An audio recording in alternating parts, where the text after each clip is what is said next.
Hello, America. Bonjour, Canada. Hola, Mexico. Welcome to the Black and White Show. A couple of guys here like to talk about things that's happening today around the world, maybe in your local community. I'm Alabama White. Country Black. I want to thank y'all for being here today. God bless America. And there's a few things that's on our mind. John King had things he wanted to talk about. He wanted to start it off, so let's get it cracking lacking. Four is mine, huh? All right, I'm gonna tag a little bit onto on our last show. Country Black was out doing some things today. And see, we're changing up already. Country Black was out doing some things today. And if you notice what he's wearing, this is something that's near and dear to both our hearts. It's preparation, learning how to take care of yourself and not relying on anybody else. So what am I talking about? What's he wearing? What is this right here? Now, he went out in public with this, and that shows you a little bit about the type of guy he is. Yeah, so, when I feel some type of way, this is what I do. So I wore my vest out today in civilian world. Got a lot of comments and a lot of crazy looks, and some people looked at me funny, and some people asked a lot of questions and want to know, where you get this type of gear from. Because most people think it's just for law enforcement only. It's really not. So I'm here right now. I'm gonna tell you right now, it's not. It's open to the public. You just got to know the right place and the right person and the right people to get it. So, well, again, a lot of people are down upon our gun shows. They don't want you to go to a gun show. You're a redneck if you go to a gun show. You go to a gun show, you see everybody. It's mostly white, the ones down here. But you see black people there. You see everybody there. Yeah, everybody there is buying stuff. So if you ever hear somebody criticizing, and it's not all about guns. You do have guns. You can buy guns, sell guns, trade guns, ammo, equipment. This gets into the equipment. This thing here, roughly, this is small arms fire, which is level 2. It's level 2. They have what, 3? They have a level 3. They have a level 3. I have a level 3, and matter of fact, I have 2 level 3s. One of them is all plated. It's very heavy vest. It takes up the 7.62, the 308s. It probably even take a 7 mag, but it'll take AR-15 rounds all day long. And that's a level 3. That's a level 3. About 25 pounds. Yes, it's pretty heavy. How much is that? This here is it's probably no more than probably maybe 10, 15 pounds. There you go. Real light. Small arms fire for that. What's the rough cost of that right there? Roughly cost on this is right at probably 300. No, and what's the level 3 you think? The level 3 is 500. 500. Yeah. All right, but again, if you're out in public, you hear almost every day, especially in some places around, in Birmingham and Atlanta, gunshot fire. Dude died, little kid, a teenager, grown man, died of gunshot fire. Wrong place, wrong time. Now, I'm not necessarily saying you got to wear these things all the time, but however, you could also put this thing on and walk in the morning or the evening time. That'll help you build up a sweat, won't it? Yes, it does. It definitely, after a period of time, it does. It'll make you sweat. But once you get it and start wearing it, like I do, your body start adapting to it, and it's definitely better to wear a T-shirt under it because it helps keep you cool and it functions it's quite comfortable. Once you get used to it, like with anything in life, once you get used to it, it'll be okay. You adapt to it. You'll be used to wearing it. Right on. But I'm educating people here on these vests. But you can go to your local gun show. Anytime you here in Georgia, we dug down deep in the dirty South. But anytime you see your local gun show, conventions that comes around, and it's open to the public, and you have access to the same type of material that I'm wearing. Well, you can also, don't forget about Army Navy stores. You still see those around. Yeah. Yeah. And your prepping stores, a lot of those guys have them too as well. A lot of Army Navy stores, they carry a lot of vests and stuff like that. I never really seen too many of them. They're more like the one I have back here. I don't know if y'all can kind of see it, but it's like here. It's a level 2 too, but it's a military. It's a little more pricey because dealing with military gear versus a private, right? Than civilians and law enforcement gear here I have on. But like I said, it's open to, and anytime you see your local gun show and say, hey, gun show at such and such address and all that, you need to go. You need to go public and look, and the ammo is cheap. Anytime you need a stockpile, that's the best way is buying bulk, because you're wasting a lot of money, and I mean a lot of money going to your local Walmart stores and stuff which is not bad. Buying 50 rounds at a time, buying 50 rounds here, Yeah. and another 50 rounds there. By the time you spend $100, you could have went to the gun show. Oh, yeah. About 250 rounds for 100, because that's what I do.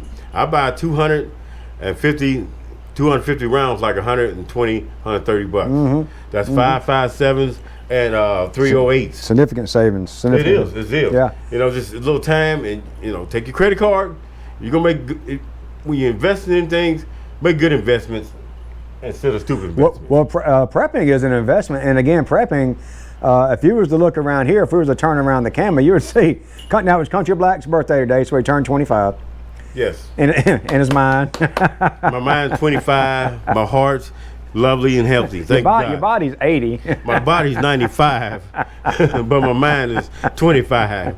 You can figure that out somehow. But he's got, Country Black here's got all kind of, water. I walked in again today. I started looking around for a second. Now, I don't know if this was old stock you had or if you bought it today, but he's got paper towels, paper plates, just food, stuff. Right now I'm looking at 1, 2, 3, 4 boxes of provisions over there of, what's that, noodles or canned good right there. That's noodles. Water. In case something, if the power was to go out tonight, if he was having an invasion tonight, if some lunatic was to run around tonight and they had to shut down things, if things got crazy, he's prepared. And this subterranean little fort he's built, he's got water, he's got alcohol, he's got ammo, he's got guns, he's got money, he's got food. That's more than most people have, and it doesn't take but a little bit of money every week or every other week, how you want to do it. I'm just a big believer in it. He's a big believer in it. Definitely. Is you got to be prepared, people, because no one else. Say you're a big church goer. I seriously doubt when the shizzy hits the fizzy that your preacher's going to come knocking on your door, because he's going to be in the same situation everybody's out. Same situation. The only thing is, when you come knock on this door, he says, let's all bow and pray. Yeah, he's going to pray together, which is fine. Pray together, then he's going to tell you to get off his property. Yeah. God's going to look after you, buddy. And let me tell you something. The good Lord's going to be like, hey, what's that joke? I was drowning. I sent you a boat. And you go, oh, God's going to save me. I sent you 3 boats. Hey, man, you had time to buy provisions. You had time to buy paper towels and cups and coffee and whatever. Some crazy. You get 5. All right, one crazy man comes knock on your door. That's one thing. 5 is a different story. That's a problem. I don't care if it's 4 guys and 1 woman or 3 guys, 1 woman and a kid. You can have a situation quick. Somebody come around the front, the basic diversion. Get around. If you don't have a dog or whatever, come around to the back. You're not paying attention. Oh, you got a sliding glass door on your back property. Well, yeah, you can take those off people. I can take a sliding. I don't know if you can. Yeah, I don't want to say how you do it, but when I had one and I was looking, it's not that hard. You can remove a sliding glass door. Yeah. So, you can take a flat blade screwdriver, go up the top of it. Man, I tell you what. Pop it right out, and the whole thing, you slide it right off and throw it on the ground. We can cause a lot of trouble for some people without paying attention. All I got is a baseball bat. Well, you about to be a dead ass. Yeah. And then I'm going to come run through here and ravage everything, take your food and money, whatever, and go on down the road. Yeah. And that's what, And people don't think like that. And they think we're crazy. But all you got to do. They think I'm crazy. Like, but I don't mind. Yeah. I don't think I tell them don't come knocking at my door. 'Cause I'm not gonna let you in. I'm like, go away. But I said, yeah, but the door's not gonna open. Right now today is what, the 9th, the 10th? Today is the 9th. Yesterday was my birthday. The 8th. Okay, you remember you still remember his birthday. He's not quite had a Biden. It's going to go on. What's happening in the Carolinas, going up into Pennsylvania, flooding from that hurricane. All right, I guarantee you, people got the power knocked out. There's already people right now as we speak are going through no power, and I guarantee it's already had a couple people get killed, several as a matter of fact. It's gone through Florida, Georgia, up the Carolinas. It's in Pennsylvania. They're flooding up there, and floods aren't cool. Flash floods aren't cool. No. Your vehicles get stranded. Your power can go. You can't have Domino's delivery. You have anything. So, everything can completely shut off. Yeah. That's why you got to learn to provide for yourself. And he's like, something, I don't need Domino's. I don't need Pizza Hut. I don't need anybody. Which I do like Domino's. I like pizza. They got that new Chicago Tavern pizza I want to try. Pizza Hut? Yeah, Pizza Hut. Say it's good. I like Pizza Hut. I like Pizza Hut too. Yeah. I don't really deal too much with Domino's and Little John's. Little Caesar. Little Caesars, every once in a while I mess around with Little Caesar. I like 3 meat treats off the chain, in my opinion, man. I like the 3 meat treat, man. Yeah. I always like the meat lovers and stuff. Meat lovers, cool, yeah. But back to it's something else I want to tell you. And it is back to prepping. It's just real simple. and it's really not that really cost effective. It's just a little bit here and there. Sometimes I make sacrifices. Sometimes say, hey, I'm not gonna get this big bottle of liquor.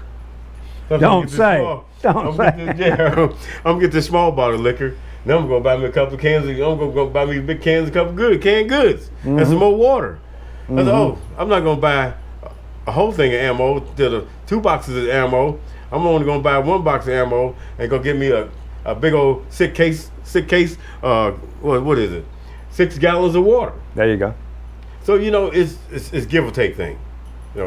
Oh yeah, no doubt about it. Some here they next week do it this way. But when you're in the store, say, hey, I'm not gonna buy these frozen yogurts and these fatty ass foods and these Zuzus and Wham Whams and these whole things of cookies. I'm gonna buy a whole thing of canned goods and put them up on my shelf. Well, I tell you what, and again, just be smart about what you buy, because if something was to get bad, and again, it's not always about the Russians invading and things like that, but EMP or again, natural disasters. Right now, if I was in one of those flood zones, okay, now I do have a little bit of, I got a small solar kit. Now you may think, well, hell, man, you're getting rained on. You still get a little bit of sun comes through. You still have power. Yeah, I can still run a fan, and a fan, hey, and down here in the South, the dirty South, as you like to call it, with the humidity the way it is, a fan is a blessing when you don't have power, So a small solar kit, you can spend $500 and get you a small solar kit and run fans. You can run heater in the daggone wintertime. You'll always have power. Power up your phone. That's a big thing. The cell towers may go in or out or whatever, and just a variety, flashlights, radio. There's a variety of things. Even candles. I have somewhere in my prepper bin somewhere. And back in the corner somewhere, I have a whole box of candles. Yeah, candles are good. Trade delays like, yeah, Mister, why you got this whole box of candles? I think I got them from Goodwill or something like that. It was just all big, large, small. It doesn't matter. It was just a box of candles. And I've been walking up to the register and I set them on. It was a big old box I'm carrying, and I set it on the register. And she looked at me and was like, "What are you gonna do with all these candles?" I said, "I like candles." I said, "I like the light. They flicker sometimes." She's like, "Yeah, I know what you're talking about. How they be flickering and make off the walls and stuff like that." But in my mind, it's like, this is survival mode. Yeah, we got a lot of candles because accidentally my wife likes candles, and I was looking in our shed the other day, and she's got like 20 or 30 candles. Just a variety of candles. The long, skinny ones, the short, fat ones. You know what I mean? All of it. Fat and round. I have some that's big and wide base. Yeah. I have some that's varieties. A different type of candle. Well, and something else, a lot of it can be interesting. Now, I tried this last year, saw it on YouTube, and I failed at this, but getting a can of Crisco and putting the wick in there, and it's supposed to last, and it didn't with me. I don't know what I did wrong, but again, you can take a can of Crisco if you do it right. I didn't do it right. Get you a wick in there and just suppose that lasts for hours. Remember I was telling you about that last year? About that. Yeah. Remember I even text you. I tried to say, hey man, I'm this is what I got. It failed for me. I did something wrong. But there's people on the internet making candles that are basically shortening. Yep. And the wick from a candle. And that's another thing I've been trying to look into. I need light for hours. Find. I don't think that I just got to find. I know they still have it, but big cans of Crisco grease, a lard, and stuff like that. I need to get that in my prepper bin too. A big. They used to. When I was young, my mom and my grandmother used to buy it. Buy. I used to cook with lard a lot more back then. Yeah. I mean, by flavor. Gallons, yeah. Oh hell yeah. Everything was cooked in lard, especially you go back from the 70s back. Oh my gosh, them old people. That's how they were raised. All that stuff. All that bacon and stuff. Oh man, bacon's gonna have us hungry. She's so smart. I've been doing this too. So even when I cook bacon, and the grease. Keep the grease? Yeah, I keep the grease. I strain it real good. Right. And then I put it in another container. I let it cool and put it in another container. And then so now I put it in a butter bowl, country crock butter bowl. But now it's actually adding up. Right. And so the other day I was cooking eggs and I was like, oh, let me try some of my bacon grease. Right. And I opened up, took a little scoop off, dropped it in the skillet. Worked perfect. There you go. Also a good treat for your dog. It's a small little thing. Heat it up. Just get a couple of tablespoons, put in your dog's your dog's food once a month. Yeah, every once in a while. Get them a little. Give them a treat. Cooking bacon. Grease up their coat real good. Yeah, I put